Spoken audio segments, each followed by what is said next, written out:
కొన్ని ఏరియాస్లో గవర్నమెంట్ ఏం చేస్తుంది, కొన్ని ఎంకరేజ్మెంట్ ఇస్తుంది.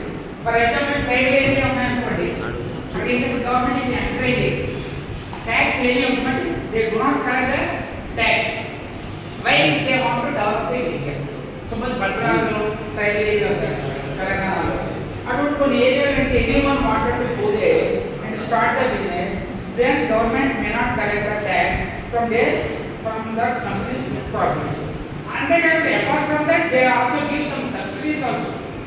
Encourage చేస్తారు. ఎందుకంటే అలాగే నార్త్ ఈస్టర్న్ పార్ట్ ఉంది, నార్త్ ఈస్టర్న్ పార్ట్ అక్కడ కూడా ఏంటి ట్యాక్సెస్ కొంతమంది అక్కడికి వెళ్ళి ఎవరైనా బిజినెస్ పెట్టుకోండి గవర్నమెంట్ ఎంకరేజ్ చేస్తుంది. ఉత్తరాఖండ్ ఉంది, ఉత్తరాఖండ్ ఇప్పుడు మనం చెప్పుకోండి, మనకి మన ఆంధ్రప్రదేశ్లో లాస్ట్ 5 years ఇష్యూ ఏంటి స్పెషల్ స్టేటస్. దేని గురించి స్పెషల్ స్టేటస్ అని గోల్ పెడుతున్నారు? What the main purpose?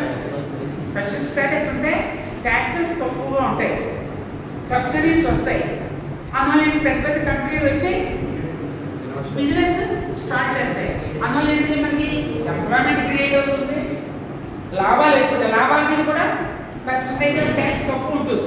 అందువల్ల స్పెషల్ స్టేటస్ అనేది లాస్ట్ 5 years. కానీ as per the norms of the our planning commission norms ప్రకారం ఏపీకి స్పెషల్ స్టేటస్ రాదు, కన్సిడర్ రాదు. ఎందుకంటే అవి ఓన్లీ ట్రైబల్ ఏరియాస్ దానికే వస్తుంది. ఇప్పుడు మనకి ఇచ్చామనుకోండి, ఇంకా మిగతా స్టేట్స్ ఇంకా ఉన్నాయి. ఎందుకంటే మన ఆంధ్రప్రదేశ్ స్టేటు అంత గవర్నమెంట్ సపోర్ట్ ఉన్నా లేకపోయినా ఇది రైజే ప్లేస్ ఇది.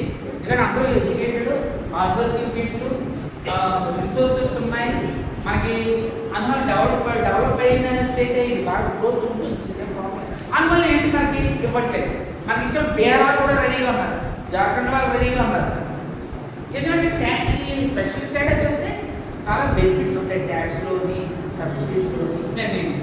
అందువల్ల ఏంటంటే ట్యాక్సేషన్ ఎక్కడ ఏ ప్రోడక్ట్కి అదర్వైజ్ ఏ కంపెనీ స్టార్ట్ చేస్తే ట్యాక్స్ తక్కువ ఉంటుందో ఆ కంపెనీ ఆ టైప్ ఆఫ్ బిజినెస్ చేయడానికి ఇష్టపడతారు. సోల్ ప్రొపరేటర్షిప్ ఉందనుకోండి, వాడు చేస్తున్నాడు, వాడికి ట్యాక్స్ పడింది అనుకోండి, వాడు అప్పుడు పేరుగా ట్యాక్స్ కట్టుకోవాల్సి వస్తుంది. అదే పార్ట్నర్షిప్ అయితే 4-5 ఉంటారు, కంపెనీకి అయితే ఇంకా అలా డిఫరెంట్గా ఉంటుంది. మనకి ఏ బిజినెస్ చేస్తే ట్యాక్స్ తక్కువగా ఉంటుందో, అంటే సోల్ ప్రొపరేటర్షిప్ చేస్తే ట్యాక్స్ తక్కువ అంటే అది, లేదా పార్ట్నర్షిప్ తక్కువ అంటే అది, ఏ తక్కువ ట్యాక్స్ కడతామో ఆ బిజినెస్ని చూస్ చేసుకోవచ్చు. అది కూడా ఓకే. ఓకేనా? నెక్స్ట్ ఇప్పుడు నెక్స్ట్ ఏంటి